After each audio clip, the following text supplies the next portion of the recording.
আল্লাহ আমার রব, এই রবি আমার সব। দামে দামে তুন মনে তারি অনুভব।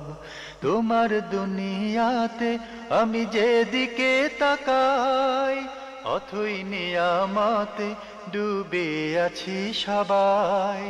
পাক পাখালির গানে শুনি তসবি কলরব, তসবি কলরব। আল্লাহ আমার রব, এই রবি আমার সব। আসসালামু আলাইকুম। প্রিয় দর্শক, আপনারা যারা দেশে আছেন প্রবাসে, সবাইকে জানাই অনেক অনেক প্রীতি ও শুভেচ্ছা। শুরু হলো এনটিভি আয়োজিত এবং লাভেল নিবেদিত অনুষ্ঠান আপনার জিজ্ঞাসা। আপনাদের সাথে আছি আমি জয়নুল আবেদিন আজাদ। আর আপনাদের মনোজাগা প্রশ্নের জিজ্ঞাসার জবাব দিচ্ছেন বিশিষ্ট আলেম ডক্টর মোহাম্মদ সাইফুল্লাহ। আসসালামু আলাইকুম ওরহমতুল্লাহি ওবারাকাতুহু। প্রিয় দর্শক, চলুন তাহলে জিজ্ঞাসার জগতে। শুরুতে একটি ইমেল, এটি পাঠিয়েছেন আপন। প্রশ্ন করেছেন, ইমাম মাহদী আসার আগের ও আসার সময়কার আলামত সম্বন্ধে জানতে চাই দাজ্জাল সম্বন্ধে। ধন্যবাদ এই ভাইকে। তিনি কিয়ামতের আগে রাসূলুল্লাহ সাল্লাল্লাহু আলাইহি ওয়াসাল্লাম যেই বড় বড় 10টি আলামতের কথা উল্লেখ করেছেন, সেই 10টি আলামত বা নিদর্শনের মধ্যে দুটি নিদর্শনের কথা তিনি উল্লেখ করেছেন। একটি হচ্ছে খুরুজুল ইমাম আল মেহদি, ইমাম মাহদিয়ের আগমন, আর যে খুরুজুল মসিহ দাজ্জাল, মসিহ দাজ্জালের আবির্ভাব। এই দুটি বিষয়ে প্রশ্ন করেছেন। প্রথম কথা হচ্ছে, একটি বিষয় খুব ভালো করে আমাদেরকে জানতে হবে যে রাসূলুল্লাহ সাল্লাল্লাহু আলাইহি ওয়াসাল্লাম কিয়ামতের আলামতগুলো যে বর্ণনা করেছেন, এগুলো আল্লাহর বান্দাদের কাছে আল্লাহ নবী সাল্লাল্লাহু আলাইহি ওয়াসাল্লাম সতর্কতামূলক, যাতে বান্দাগণ এই সমস্ত পরিস্থিতির মুখোমুখি হলে অস্থির না হয়ে আল্লাহ রাব্বুল আলামিনের কাছে মনোনিবেশ করতে পারে, আল্লাহ তাআলার কাছে ধর্ণা দিতে পারে, আল্লাহ রাব্বুল আলামিনের কাছে প্রত্যাবর্তন করতে পারে। এই জন্য সতর্কতামূলক আল্লাহ রাসূল সাল্লাল্লাহু আলাইহি ওয়াসাল্লাম এই নির্দেশনাগুলো দিয়েছেন, যাতে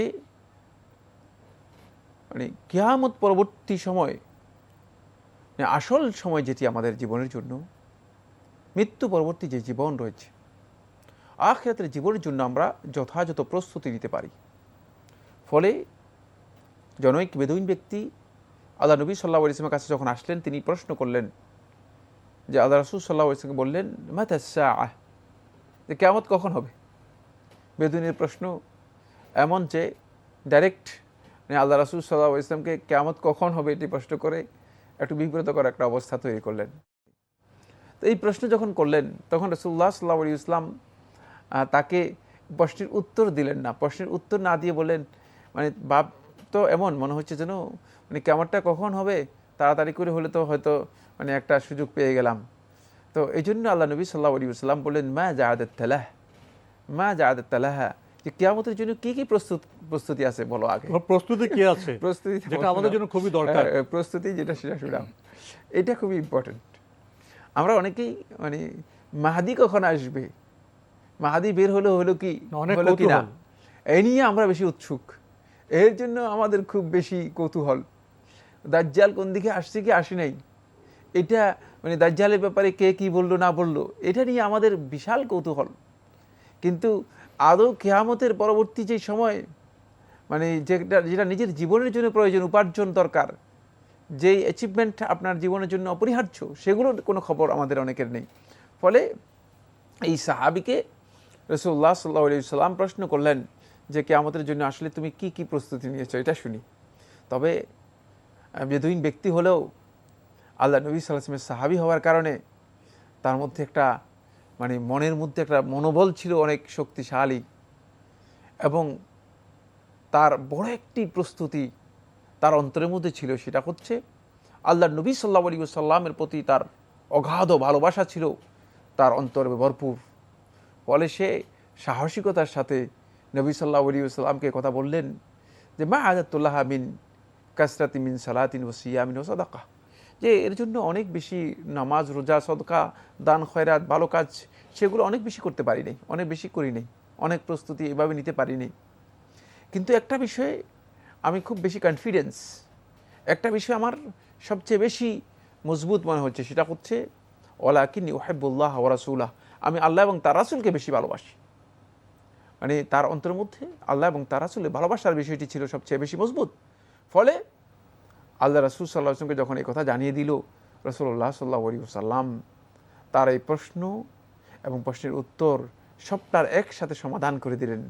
বললেন যে যদি এটাই হয় যেটা তুমি ঘোষণা করেছো, যদি এটাই হয় তাহলে অবশ্যই তুমি জেনে রাখো ইন্নাকা মা মান আহবাবতা, তুমি কিয়ামতের দিন যাদেরকে ভালোবাসো তাদের সাথেই থাকবে।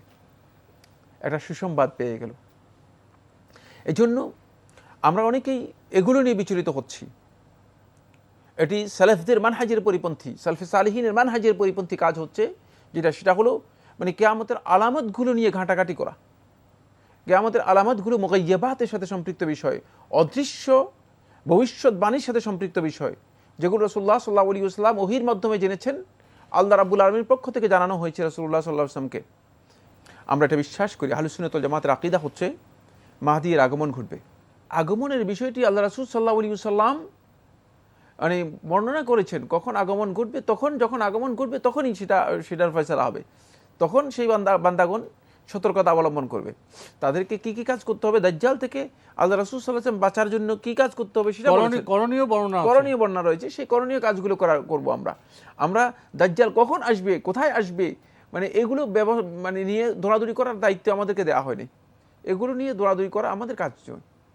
বাকি আমাদের কাজ হচ্ছে যেটা দাজ্জালের এই ফিতনা সম্পর্কে সতর্ক হয়ে দাজ্জালের এই ফিতনা থেকে যাতে করে আমরা নিজেদেরকে রক্ষা করতে পারি, মুক্ত রাখতে পারি, সেই জন্য রাসূলুল্লাহ সাল্লাল্লাহু আলাইহি ওয়াসাল্লাম যে এই দিক নির্দেশনা দিয়েছেন তারই অনুসরণ করতে হবে। এরপরে আমি যে বিষয়টি আপনাদের দৃষ্টি আকর্ষণ করব সেটা হচ্ছে, এটি আপনি যে প্রশ্ন করেছেন, আপনি হয়তো মনে করেছেন খুব ছোট্ট একটা প্রশ্ন করেছি। না, ছোট্ট প্রশ্ন নয়।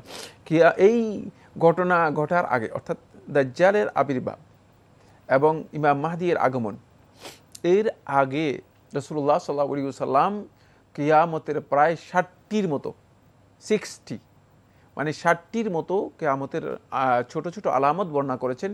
এই আলামতগুলো পরিপূর্ণরূপে প্রকাশ পাবে। এই আলামতগুলো প্রকাশিত হয়ে যাওয়ার পর তখন দাজ্জালের আগমন, মাহদীর আগমন, এই বিষয়গুলো আসবে। কিন্তু ওই 60টি আলামত কি প্রকাশিত হয়েছে কিনা? এর কিছু কিছু আলামত প্রকাশিত হয়েছে, আরও বহু আলামত বাকি রয়ে গিয়েছে। সুতরাং যেই আলামতগুলো রাসূলুল্লাহ সাল্লাল্লাহু আলাইহি ওয়াসাল্লাম ছোট ছোট আলামতগুলো বলেছেন, সেগুলো আগে কি হবে, বাস্তবায়িত হবে। সেই গ্রাউন্ড তৈরি হবে, যে গ্রাউন্ড মাহদীর আগমনের জন্য, দাজ্জালের আগমনের জন্য এমন একটা পরিবেশ তৈরি হবে, যে পরিবেশটা এই আলামতগুলোর আগের যে কাজগুলো আছে সে কাজগুলো এর মাধ্যমে হবে। সেগুলো আমাদেরকে জানতে হবে। এই জন্য বিস্তারিত কিয়ামতের আলামতের উপর যে সমস্ত বইগুলো লেখা হয়েছে সেগুলো সম্পর্কে জেনে নেওয়ার জন্য চেষ্টা করুন। তোর মধ্যে আমি রাসূলুল্লাহ সাল্লাল্লাহু আলাইহি ওয়াসাল্লামের মৌলিক যে নির্দেশনাগুলো হাদিসে জিবরিলের মধ্যে এসেছে, সেই গ্রাউন্ডগুলো আমি আপনাদেরকে বলি। রাসূলুল্লাহ সাল্লাল্লাহু আলাইহি ওয়াসাল্লামকে যখন প্রশ্ন করা হয়েছে, ও আখবিরনি আন আমারাতিহা, এর আলামতগুলো সম্পর্কে আমাকে আপনি সংবাদ দিন অথবা আমাকে জানান, আমাকে বলুন, তখন রাসূলুল্লাহ সাল্লাল্লাহু আলাইহি ওয়াসাল্লাম বলেছেন, আন তালিদাল আমাতু রাব্বাতাহা, তুমি দেখতে পাবে যে দাসী তার যেই মুনিব রয়েছে, মুনিবকে কে করবে, জন্ম দেবে। এর ব্যাখ্যা কি? এটি অনেক দীর্ঘ একটি ব্যাখ্যা। মোদ্দা কথা যেটা, সেটা হচ্ছে এই, মানে এত ব্যাপকভাবে মানে নিম্ন পর্যায়ের লোকগুলো রাষ্ট্র ক্ষমতার অধিকারী হয়ে যাবে। যারা মানে কর্তৃত্ব করবে তারা অধিকাংশই গোলাম পর্যায়ের লোক, ছোট পর্যায়ের লোক ছিল। পরবর্তী সময়ে তাদের কর্তৃত্ব ব্যাপক, মানুষ মানে এই ব্যাপকতা লাভ করবে, মানে অনুপযুক্ত লোকদের হাতে ক্ষমতা চলে আসবে। এরপরে আল্লাহ নবী সাল্লাল্লাহু আলাইহি ওয়াসাল্লাম বলেছেন, আন তারাল উরাতাল হুফাতাল উলাতা রিআয়া শাই ইয়াতাতাওয়ালুনা ফিল বুনিয়ান, দেখতে পাবে যারা জুতা পরতে পারতো না, পায়ে জুতা ছিল না, তারপরে ভালো কাপড় ছিল না, খুবই হতদরিদ্র মানুষ ছিল, আয়ালাথা, একেবারেই মানে ফকির মিসকিন অবস্থায় ছিল। তাদেরকে দেখতে পাবে বিশাল বিশাল বিল্ডিং তারা কি করতেছে নির্মাণের জন্য বিশাল মানে বিশাল প্রতিযোগিতা করতেছে, অট্টালিকার প্রতিযোগিতা করতেছে। এই ধরনের প্রতিযোগিতায় তারা লিপ্ত হবে। তারপরে আরেকটি হাদিসের মধ্যে রাসূলুল্লাহ সাল্লাল্লাহু আলাইহি ওয়াসাল্লাম এটা বলেছেন, এটাও ইমাম বুখারী রাহিমাহুল্লাহ তাআলা তার কিতাবুল ইলমের মধ্যে সহিতে বর্ণনা করেছেন। তিনি বলেন, ওয়া ইযা উসনিদাল আমরু ইলা গায়রি আহলিহি ফান্তাজিরিস সাআহ, যখন দেখবে যে এমন লোকদের কাছে মানুষের মৌলিক দায়িত্ব ক্ষমতা অর্পিত হয়েছে, যারা এই দায়িত্ব ক্ষমতা পালন করার কোনো ধরনের ক্যাপাবিলিটি নেই, যোগ্যতা নেই, কোনো ধরনের অযোগ্য লোকদের কাছে মানে দায়িত্ব দেওয়া হচ্ছে। রাষ্ট্রীয় ক্ষমতা, জাতীয় ক্ষমতা, মানুষের মৌলিক বিষয়গুলো তাদের কাছে ন্যস্ত করা হচ্ছে। তখন দেখতে পাবে যে এগুলো এই ধরনের গ্রাউন্ড তৈরি হবে, এই ধরনের পরিবেশ তৈরি হবে। এরপর আল্লাহ নবী সাল্লাল্লাহু আলাইহি ওয়াসাল্লাম আরেকটি হাদিসের মধ্যে বলেছেন, আন ইউরফাআল ইলমু, জ্ঞান উঠিয়ে নিয়ে যাওয়া হবে। ওহির মাধ্যমে যে জ্ঞান আল্লাহ রাব্বুল আলামিন মানুষের হেদায়েতের জন্য অবতীর্ণ করেছিলেন, সেই জ্ঞানের বিষয়টি উঠিয়ে নেওয়া হবে, তুলে নেওয়া হবে। ওয়াইফশু আল জাহাল, জাহাল মূর্খতা ব্যাপকতা লাভ করবে, ব্যাপকভাবে মূর্খতা লাভ করবে। জেনা ব্যভিচার ফাহিশা এত ব্যাপক হবে যে এর ব্যাপকতা মানে এমন পর্যায়ে চলে যাবে যে আল্লাহ রাসূল সাল্লাল্লাহু আলাইহি ওয়াসাল্লাম একটি হাদিসের মধ্যে বলেছেন, যেটি মুস্তাদরাকের মধ্যে এসেছে অথবা তবরানীর মুআজামের মধ্যে এসেছে, যে জেনা ব্যভিচারের বিষয়টি মানুষ প্রকাশ্যে করতেও সামান্যতম কুণ্ঠাবোধ করবে না অথবা দ্বিধা করবে না, এই ধরনের ব্যাপকতা লাভ করবে। এরপর এমন অবস্থা হবে, আল্লাহ রাসূল সাল্লাল্লাহু আলাইহি ওয়াসাল্লাম হাদিসের মধ্যে বলেছেন যে ওয়াতাতাকারাবুল আজমান, সময় এমন অবস্থা হয়ে যাবে যে সময়টা মানে মনে হয় যেন সংক্ষেপ হয়ে যাচ্ছে, সপ্তাহ 1 ঘন্টার মতো হয়ে যাবে, মাস 1 সপ্তাহের মতো হয়ে যাবে, খুব দ্রুত চলে যাচ্ছে, সময়টা এভাবে চলে যাবে, মানে এই অবস্থায় চলে যাবে। অনেকগুলো মৌলিক দিক নির্দেশনা আল্লাহ রাসূল সাল্লাল্লাহু আলাইহি ওয়াসাল্লাম দিয়েছেন, যেগুলো থেকে আমরা বুঝতে পেরেছি যে মূলত এই ধরনের পরিবেশ তৈরি হলেই ইমাম মাহদীর আগমন ঘটবে এবং দাজ্জালের আবির্ভাব হবে। অনেক সময় আমাদের ভাইয়েরা এমন সব প্রশ্ন করে বসেন, হয়তো তাদের জানার প্রয়োজন আছে, ইচ্ছা আছে বা কৌতূহল আছে, কিন্তু এটি বিবেচনা আনেন না প্রশ্নটা এই সংক্ষিপ্ত সময়ে এই প্রশ্নের জবাব আমরা কতটা দিতে পারবো, আবার জবাব সংক্ষিপ্ত হয়ে গেলে অপরঙ্গ হলে আবার অনেক সময় কনফিউশন সৃষ্টি হতে পারে। এদিকটি সবাইকে দৃষ্টি দেওয়ার আহ্বান জানাচ্ছি। আপনি তো বিরতি আগে বলছিলেন যে ছোট ছোট 60টি নিদর্শন, এর মধ্যে কয়েকটি মাত্র বললেন। কয়েকটি বলেছি, যে একবারে সর্বশেষ যে প্রেক্ষাপট সেটা হচ্ছে ওয়ামুলিয়াতিল আরদু জৌরান ওয়া যুলমা, গোটা পৃথিবী জুলম, অন্যায়, অবিচারে, অত্যাচারে ভরপুর হয়, মানে একটা অরাজক পরিস্থিতি, এত অরাজকতা হবে যে মানে কেউ এই প্রশ্নই করবে না যে এটা কাজটা অন্যায়, মানে এটা অন্যায় মনে করবে না, মানে মনে করবে এটাই রীতি, এটাই নিয়ম। সেখানে এত জুলম দিয়ে ভরপুর হয়ে যাবে, মানে প্রচণ্ড জুলম ভরপুর হয়ে যাবে। এরপরের বিষয়টি যেটা, সেটা হচ্ছে এই ওয়ালা ইয়াদরি আহাদুন মিন আইনা ইকতাসাবা, যে কোনো ব্যক্তি এটা জানবে না সে কি কোত্থেকে এটা উপার্জন করলো, হালাল না হারাম, এটা জাজ বিচার করবে না, কোনো ধরনের বিচার বোধ নেই, উপলব্ধি নেই। এখন তো কিছু মানুষ, আল্লাহর বান্দাদের মধ্যে অনেক মানুষ আছে, তারা নেওয়ার না চিন্তা করে, এটা বিবেচনা করছে যে আমার এই কাজটি হালাল হচ্ছে কিনা, অন্তপক্ষে এটুকু বিবেচনা করছে, মানে এই বোধটুকু পরিপূর্ণরূপে উঠে যাবে যে আমার উপার্জনটা উদ্দেশ্য হালাল হচ্ছে না হারাম হচ্ছে সেটা দরকার নেই, মানে হালাল হারামের কোনো যাচ বাছাই কিছুই করবে না, নিজেদের মন মতো সেগুলো করবে। এরপরে ওয়া আন ইয়াতি আল হারজ ওয়াল মারজ, আল হারজ ওয়াল মারজ সেটা হচ্ছে ব্যাপকভাবে হত্যাযজ্ঞ চতুর্দিকে শুরু হবে। ওয়ালা ইয়াতিল কাতিল লিমাযা কাতাল ওয়ালাল মাকতুলু লিমাযা কুতিল। কাতিল হত্যাকারী ব্যক্তি জানবে না যে তাকে কেন মানে সে হত্যাকারী জানবে না কেন সে হত্যা করেছে, একজনকে দেখলে হত্যা করে ফেলল। আবার যাকে নিহত হয়েছে, হত্যা করা হয়েছে, সেও জানবে না তাকে কেন হত্যা করা হয়েছে। সুতরাং বোঝা গেল যে হত্যা এমন এক পর্যায়ে এসে যাবে, এটা মানুষের মানে হিংস্রতার শেষ পর্যায়ে, চরম পর্যায়ে এসে যাবে, যেখানে মানুষ হতাহত হবে, নিহত হবে, হত্যাযোগ্য হবে, ভয়ঙ্কর ধরনের হত্যাযোগ্য হবে। এবং এই হত্যাযজ্ঞে দেখা যাবে যে ভয়ঙ্কর একটা পরিবেশ তৈরি হবে, মানে কে কাকে কেন হত্যা করছে কিছুই জানা যাবে না। মানুষের মধ্যে হিংস্রতা, এত ব্যাপকভাবে হিংস্রতা মানুষের মধ্যে এসে যাবে যে মানুষ নিজের জন্যই দুশ্মন হয়ে যাবে, মানে একজন আরেকজনের জন্য মানে মনে হয় যেন দুশ্মন হয়ে যাবে। ফলে মানে এই কঠিন একটা পরিস্থিতি যখন দেখা দেবে, তখনই আল্লাহ সুবহানাহু ওয়া তাআলা আবার এই পৃথিবীটাকে আল্লাহ রাব্বুল আলামিন আল্লাহ তাআলার বিধানের অধীনে নিয়ে আসার জন্য, পৃথিবী বলতে তো মানে পৃথিবী তো এমনি আল্লাহর বিধানের মধ্যে রয়েছে, পৃথিবীর এই মানুষগুলোকে যারা মানুষ মানে হিংস্র হয়ে গিয়েছে, মানে চূড়ান্ত পর্যায়ের হিংস্রতা তাদের মধ্যে এসে গিয়েছে, তারা গাইডলাইন থেকে তারা ছিটকে অন্যদিকে চলে গিয়েছে, তাদেরকে ধরার জন্য আল্লাহ সুবহানাহু ওয়া তাআলা তখন আল্লাহ রাব্বুল আলামিনের পক্ষ থেকে আল্লাহ রাব্বুল আলামিন তখন একজন আল আমির আল আদিল, একজন ন্যায় প্রতিষ্ঠাকারী একজন শাসক এর কি করবেন, আবির্ভাব করবেন, একজন শাসক এর প্রতিষ্ঠা করবেন।